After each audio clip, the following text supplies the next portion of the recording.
Good morning, good evening, or good night, wherever you happen to be listening to this video. This is Mike from Comic Lore, and today we're going to get into DCKO Boss Battle. But before we start, I also want to just mention that I will be doing a giveaway at 1,000 subscribers.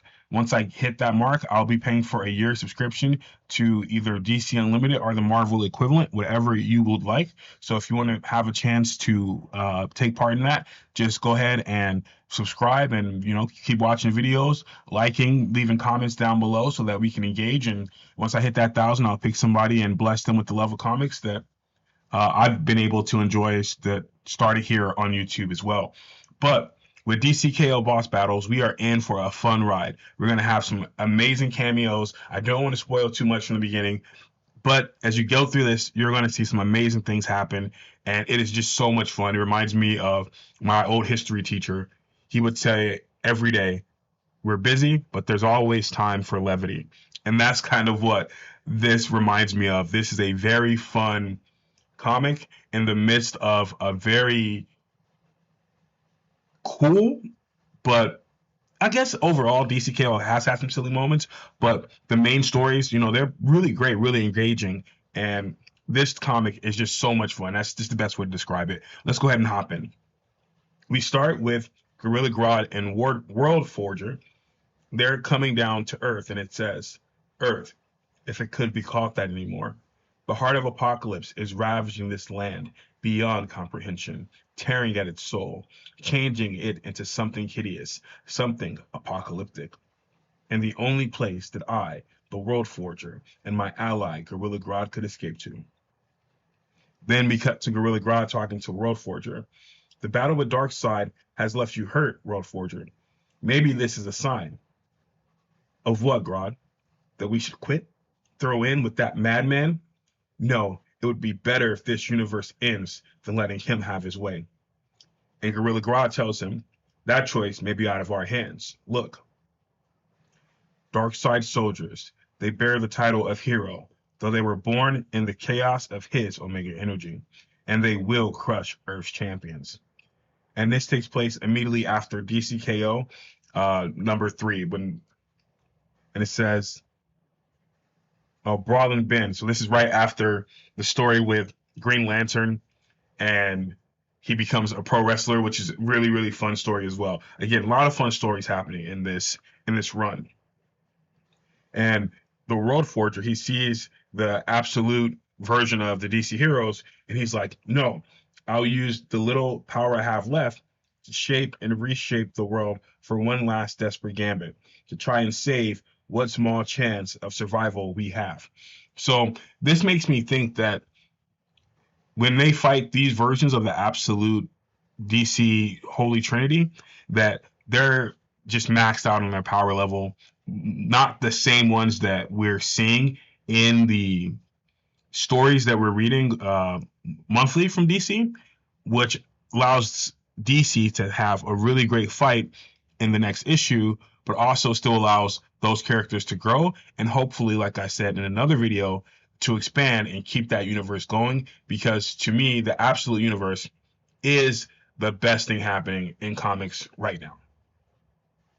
Well, they go back and all of the heroes from the absolute universe, they're frozen. And Wonder Woman notices that. She goes, they're frozen? And Joker says, hilarious, quick, let's slice their throats before they start moving again. And they just hear no, off panel.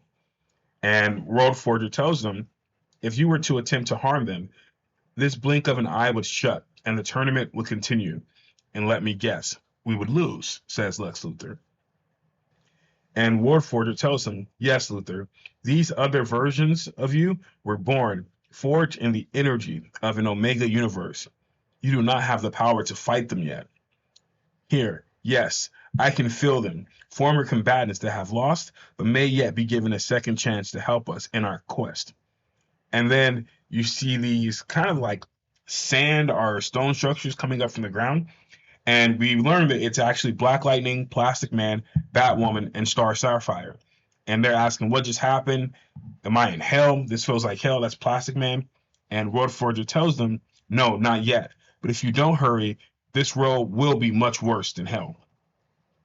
Then he says, As the only one that might be able to pierce the veil of the multiverse, I will attempt to reach out to the worlds beyond and bring new champions into this reality fissure. You all must enter the fissures, fight the champions. I will collect the Omega energy produced. When my hammer is full, I can transfer the energy to the final four to finish this fight. Hurry. I will not be able to keep these rifts open for long. Now go. Gorilla Grodd tells him, I know what it will cost to hold these fissures open. Do you have the strength? And World Forger tells him, I have to, for all of our sakes. And the fighters, they go into their individual fissures, and we start to see the first part of the cameos. And it starts off with an absolute banger. You have Black Lightning and Plastic Man. They end up being transported to the Mortal Kombat universe, and Shang Tsung is standing up on the podium while he's looking down at Sub-Zero, who's in the fighting arena. And Plastic Man says that first step was a doozy. Now where are we? And Shang Tsung says, who dares interrupt this most sacred Mortal Kombat? For that, you must fight. And then Sub-Zero, he has his ice blast ready to freeze him. Then we switch over to Wonder Woman, and Wonder Woman is transported into a coliseum. And when she lands, she's like, welcome. Well, there's someone saying, welcome, fans and friends alike. The light is blinding, and that sound like rushing water. No, not water. A crowd. To a battle of the most dangerous women of the planet. At the far end of the Coliseum, we have the princess of Themyscira, Wonder Woman. And on the other side, she with the blood-red blades, the scarlet scourge, the crimson she-devil, Red Sonja. So we have Red Sonja, and she's from a series called Sword and Sorcery, who's going to be going up against Wonder Woman. Then we switch over to Joker. And this one was so funny to me. It's like, well, what do we have here? Farmhouse, walk around porch, shiplap? I wonder what those Gotham house flippers would sell this for. Of course, we'll never know after I murdered them for telling me to get rid of my sunroom. Quaint, could use a bit more vandalism, though. And he slams the door as he walks inside. And he goes, oh, what do we have here? A little doll. Won't this be fun? And it's the doll Annabelle from the horror movie franchise. And that's just a funny thing that Joker has to fight. He has to fight a manifestation of evil that's crazy, but it's a little doll, and it's so quirky and weird, but it fits perfectly with Joker. So I really, really love who they paired him up against. And then we go to Batgirl, and it goes, of course, I get this gothic castle. And I'm guessing whoever lives there, well, might as well introduce myself. Knock, knock, anybody? Home? And then we go over, and she's going to be fighting Vampirella. She goes, I must say, you definitely know how to make an entrance. Though I wonder how much better your exit will be as Vampirella goes behind her and starts to show her vampire fangs. Next, we have Star Sapphire, and when she flies in, it says, 1 minute, I've lost the tournament, and now I'm flying over the suburbs. And she just hears woo-wee off panel, and we see a sign that says, welcome to Greendale. And we learn that the person who she's here to fight with is Sabrina the Teenage Witch, which is hilarious. And honestly, I think Salem the Cat might be a better person to fight, because Salem the Cat, is a little bit more, I guess I could say, a little bit more dangerous with his quips and just his one-liners. But seeing Sabrina here really just made me chuckle. I remember as a kid, we couldn't watch Sabrina the Teenage Witch because she was a witch, and I grew up in a house where you couldn't have anything with magic in it. And so seeing this just reminded me of my childhood, and I just busted up laughing when I saw Sabrina the Teenage Witch. But she tells Star Sapphire, I've never seen someone fly without a broom before. A broom? I'm sorry, who are you? And Sabrina, she tells her, my name is Sabrina. What brings you to Greendale? And Star Sapphire tells her, I guess I'm here to fight you. He says, fight. Why would we do that? And you see Salem is now on uh, Sabrina's shoulder, which is awesome. I love to see Salem the cat. And Star Sapphire tells her, it's a long story, but in order to stop a great evil from destroying my world, we're supposed to fight, create a bunch of Omega energy. And Sabrina says, oh, is that all? I bet I can whip up a nice spell that'll take care of some big baddie. And Starfire says, I don't know if that's a good idea. And Sabrina tells her just a little magic, and oof, she creates this big whirlwind of magical energy, and some cars go flying. But it's so awesome to see that, like, it's still Sabrina. She's still like a sweet teenager. She's not trying to hurt anybody, but she still is extremely powerful. Then we have Lex Luthor, and he goes through his portal. He says, "Be on guard, Luthor. There's no telling what the World Forger has come up with." And he hears trees, birds singing. Curious.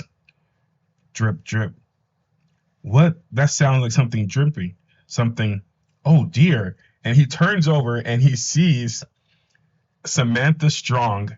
I've never heard of this character before reading this comic, so I looked her up. And apparently she's a bear serial killer that has killed like 40 people. And it kind of reminds me of like Dexter, where she has like this dark passenger and she has to go out and murder somebody every couple of times a year to make sure that everything stays good with herself. And she has like a code that she goes by. But it's funny that, Lex Luthor, who battles Superman all the time, his new arch nemesis now is going to be a murderous bear, which is just super silly. He goes, a bear with a butcher knife? A bear? And Samantha tells him, I'm not sure what you are, strange furless ape, but try to stay still. It will hurt less. And he goes, I have to keep going, stay out of this furry's miscreant's reach. My secrets are mine, but don't worry, I'll bury you near the others. You'll have a lot of company. And he says, my armor gives me the chance I need. And then he throws a back fist and sends Samantha Strong flying. And he goes, where did you go, that creature? And she says, my name is Samantha Strong, and I'm right here. As she comes diving, claws out, baring her teeth, ready to go at Lex Luthor. And then we transition to Superman. And in the background, we see Voight American. So we all know what universe we are in. So it's so cool again to see that DC was able to get a crossover with all these other IPs just for something fun. Shine a spotlight on how much better the creative landscape is when IPs that we all love kind of come together. But he says, strange, it doesn't look that different from Metropolis.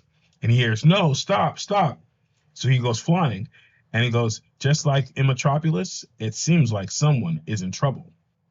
Is there a problem here? As he hits, the patented superhero landing. And he hears, a problem? Not when Homelander is on the scene. But I'm sorry, who the bleep are you supposed to be? And you see Homelander holding what I hope is a criminal's arm, but it's Homelander. It could be anybody. It could be an assistant who spilled coffee on him. You never know with Homelander. And then it switches back to Sub-Zero fighting with Plastic Man and Black Lightning. And Shang Tsung says fatality because Sub-Zero did hit them and freeze them with his ice attack. And so you think Shang Tsung thinks they're dead, but then the ice begins to crack, and you find out that Plastic Man wrapped himself around Black Lightning before the magic hit, and then they were safe. So he says, I'm glad I was able to wrap us up before old Frost Freak here hit us with his magic snowballs.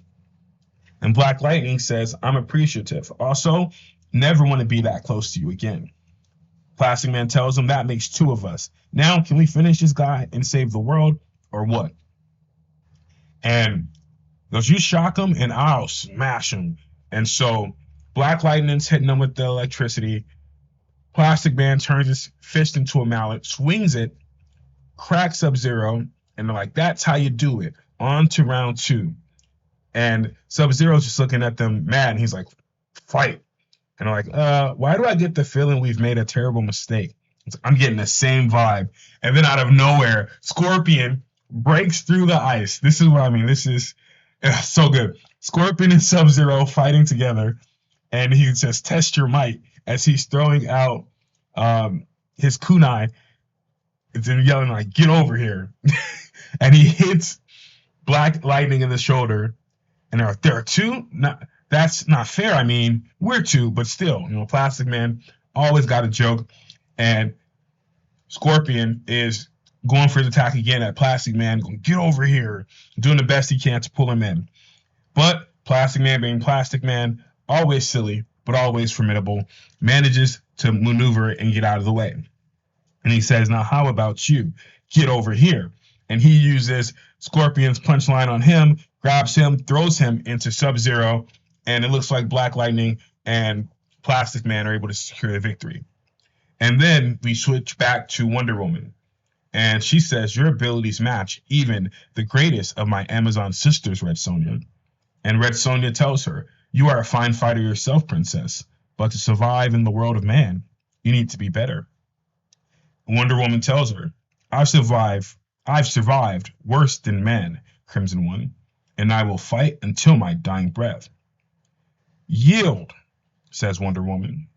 Red Sonja yields to no one, and then she hits Wonder Woman across the face with her shield, but we all know Wonder Woman's a tank. That's not going to be enough to hurt her. And Red Sonja says, "Prepare to die."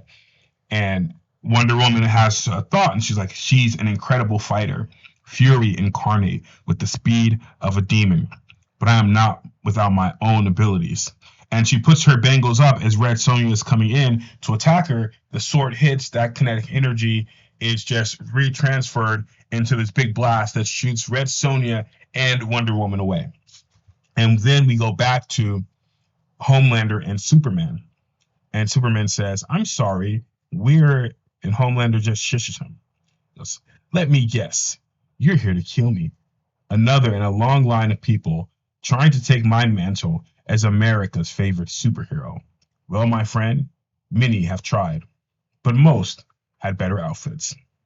And they started shooting heat beams at each other, heat vision, and Superman realizes that Homelander's heat vision is just as strong as his, and so he has to try something else because he's not going to get anywhere. Kind of like an episode of Dragon Ball Z where you see the Kamehameha blast just going back and forth for 10 episodes, right? Nothing's going to happen. And so Superman dives into the ground, and Homelander says, "Leaving so soon? I've never seen someone run away by going underground. What a piece of..." And as he says that, Superman comes flying up, hits him with a mean uppercut, and tells him Superman doesn't run away. Homelander smiles a sadistic smile, wipes the blood from his face, and says, "My turn." Kaboom! And at the bottom of the panel, we see it's working. So the World Forger is his plan to collect the Omega Energy seems to be going well as the superheroes are engaged in these fights across these other realities. And the power from the battles is filling my hammer. I just can't hold. World Forger, no, without this control, the fissures are collapsing on each other because World Forger basically just passes out from expending all this energy. And Gorilla Grodd says if they merge, the energy will coalesce and Darkseid will win. And it switches over to Joker and Annabelle, and they're just having a tea party. Again, so on brand. Everyone else is fighting for their life, engaged in a life or death struggle, and Joker is having a tea party with the doll. And he says, "Oh, Annabelle, you are a wicked one, aren't you? Why, your stories are almost as hilarious as my own, which really just makes me mad. I'm the only one that's supposed to be funny around here." And he smashes a cup, and he goes and puts the teacup into Annabelle's face like he's about to attack her. And just when that happens, Superman and Homelander come crashing through the wall. And so, because the universes are combining together, and Joker says, "Tea party crashers, how rude, especially when I was just about to enjoy my dessert. Ha ha ha. Now, where was that wretched doll?" And he turns around, and Annabelle's right in his face. And he goes, and then we go over to Homelander and Superman again, and Homelander tells Superman, And here I thought you were going to be a challenge, Superman. Superman headbutts him and tells him, I was about to say the same thing about you. And Joker then looks over to Annabelle. He's holding her in the air and he goes, I saw you move. I know it. I saw you move. So, again, everyone is in these drag out fights, and Joker is just being sadistically messed with by an evil doll, which just it's peak cinema. Phenomenal. And then we go back to Star Sapphire and Sabrina. And Sabrina is like, oh no, maybe I can use another spell to calm it down. Because the spell she started, we see that it wasn't just two cars. There's fire hydrants, there's a bus, there's everything just being spun around in Greendale. And Star Sapphire tells her, no, I think you've done enough. And she's using her magic to create gloves, kind of similar to the constructs that you would see from Green Lantern, to catch these items as they're flying. And Sabrina tells her, it's no problem, really. See? And she just clears everything up. And Star Sapphire says, Sabrina, because she sees this hole opening in reality, and she goes and grabs him and says, watch out.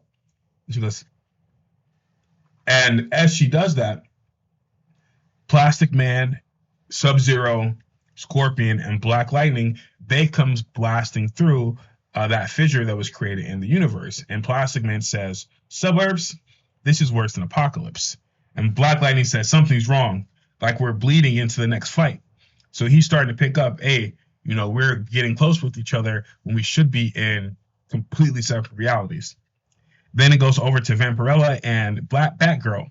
And Batgirl says, Vampirella says, on another night, this might be fun, but alas. And then she gets thrown, and Batgirl's like, what in the... And then she looks up and realizes that instead of being in Vampirella's castle like she was, now every single person is in the Coliseum that Wonder Woman and Red Sonja were fighting in. And you have this cool panel with Homelander and Superman going at it in the top left. We have Scorpion shooting fire out at Black Lightning, Plastic Man riding on ice like he's Iceman from Sub-Zero. You have Samantha Strong, the evil bear, and Lex Luthor engaged in fisticuffs, and Joker choking out a doll that is not moving, and he's like ready to punch it. But that's, again, cannot overemphasize how funny that is. And then we switch back to Earth, and Gorilla Grodd is saying Road Forger, and he's slowly regaining consciousness. And he says, I have failed. The realities are collapsing, folding in on each other until the universe dies. Without someone to wield the hammer and direct the Omega energy, we are lost. Gorilla Grodd says, no, not yet. I can help you. We can reach out together, direct the Omega energy by connecting my mind with our champions. You can't, Road Forger says. Your powers aren't that. And as he says that, he gets cut off by Gorilla Grodd, who tells him, grab the hammer. Do what we came here to do. And Road Forger says, I can feel the energy. I need to give it to the Final Four. I need to do it now. And as he says that, you see a big beam of Omega energy that's coming into the battlefield where the superheroes and villains are fighting people from the other multiverses. And as this is happening, you can see that they're being sent back to the universe. And Joker says, oh, thank goodness, she almost had me there. Which again, just so good. Because I can feel Grodd pushing, reaching out to those inside the fissure. His powers combine with my own, leeching the Omega energy from those who we have stolen from their own realities. Champions, heroes, villains, all with their own lives, their own stories, now in service of our own. Grodd and I send them back, though some resist. And you see Homelander, he's still trying to go at it with Superman, while the rest, they kind of went peacefully back to their own places. And Homelander says, not yet, not until this Boy Scout is dead and buried. And it really makes me want to see a true comic where we can really focus on Superman and Homelander going head to head and see the lengths that Superman would be pushed to in a fight with Homelander. Because we know Homelander is very capable. He is very strong. But back to the story, the World Forger says, The others, those that fought on the side of humanity, have done their duty and now become stone sentinels, overseers of the last battle. And finally, we can send that energy into our final four, giving them the power to fight Darkseid's champions. And you see the final four, their eyes are turning blue, kind of similar to how Black Lightning looks when he's using his powers. And they're getting hit with that Omega energy and being powered up because in the next issue, they're going to be fighting with the Holy Trinity from the Absolute Universe. And Joker says, and here I was having so much fun playing with dolls. Lex Luthor asks, did it work? And he's told it will have to. The others have been sent back to their own times, their own realities. And you now have enough power to fight Darkseid's champions. And Superman says, then it's time. Let's finish this. And then it looks over and you have the Absolute Trinity and also Booster Gold, who I forgot to mention as well, who has Darkseid has put a piece of himself inside of Booster Gold and he's controlling him. So it's going to be a 4-on-4 fight, and that comic is coming out this Wednesday. And so, like I said, I'm going to be making a video on that. So if you did like this comic, like, subscribe, leave a comment down below on how I can get better. And like I said, become a member of this channel, because at 1,000 subscribers, we're going to be doing a giveaway to spread the love of comics to some lucky people down in our community. So thank you and have a good one.